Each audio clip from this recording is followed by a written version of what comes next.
Hi, and welcome to my second vlog about skills and capacities in speed and agility. The task of this vlog is to identify any issues that may hinder the performance of the athlete and recommending adequate accessory exercises in order to overcome such deficiencies.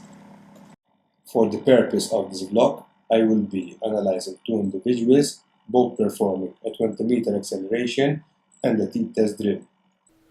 The technical model for sprinting varies depending upon the changing constraints imposed by different sports. For example, typical team sports utilize running patterns with shorter flight times, greater deflection during stance, and a higher proportion of stride time spent on the ground, owing to the demand to respond rapidly to external stimuli with quick changes in the pattern of motion. The outcome is that this makes fast running a less reactive task and probably a little more dependent on maximal strength qualities in addition to changing the relative contributions from the different components of the leg extensor mechanism. Athlete A is a female taekwondo practitioner who has no experience in running. First, let's have a look at the acceleration phase. Evidentially, this athlete shows a lack of skill in the acceleration phase of the sprint. As it could be observed from her first step, the athlete failed to initially get into the desired lean position. An acute forward lean is a desirable technical objective in order to generate the necessary horizontal impulse. Although this lack of technical objective may be attributed as a skill issue, it may also be the case of lack of capacity to generate force. Without this force, it is impossible to maintain an acute angle of forward lean, which is not mechanically feasible to stay low for a long period of time for many steps. It is observable that she didn't manage to develop a triple extension of the rear leg. As we can notice, the athlete was already in an upright position by her third step. I believe that athlete A has both skill and capacity issues. Firstly, I have conducted several drills to check if this athlete has any mobility issues that may hinder her capacity output. The A march walk can deliver focus on balance and stability through the support leg, and in addition allowing evaluation of athlete movement control and mobility in achieving a sound high knee position front side. During the A march, this athlete demonstrated that she has sufficient hip mobility, attaining more than 90-degree angle at both sides.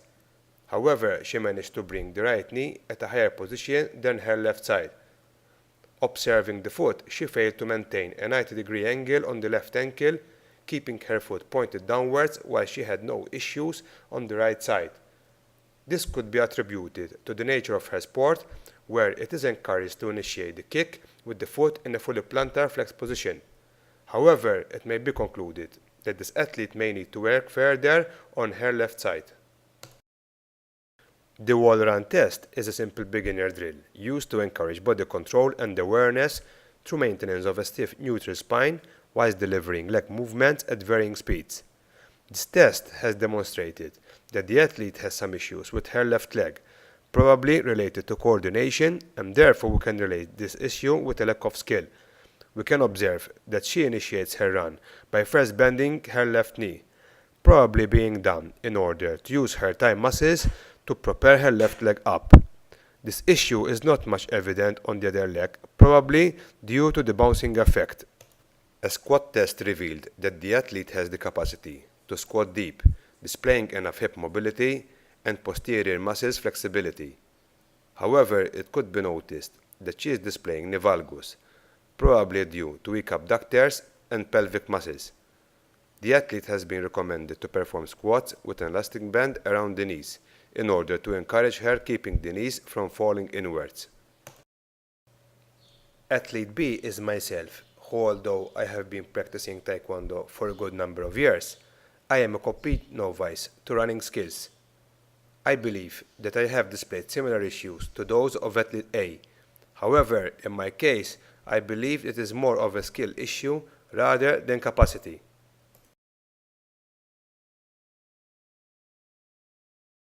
From the beginning, it is noticeable that I have adopted a very wide starting position, which shifts the center of mass back and makes the start harder in order to achieve peak velocity in the shortest of time. Similar to athlete A, I was rising up too early during the acceleration phase. As you can see, I am keeping the foot behind my center of mass on both legs, thus reducing horizontal impulse. What is also evident is the kyphotic curve of the back, which may hinder arm movement and therefore reduces performance. Another skill issue is that I was continuously getting the heel down, therefore losing effective pushing action of the foot, which in return slows down performance.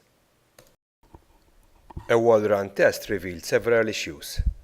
It is evident that I am having a kyphotic back and that I am not forming a proper straight line from ankle to shoulder. Also, I am bringing the heel of the supporting foot to the ground, probably due to my upright position in doing this drill. Furthermore, I am noticing that, like athlete A, I am flexing my knee prior the push-off.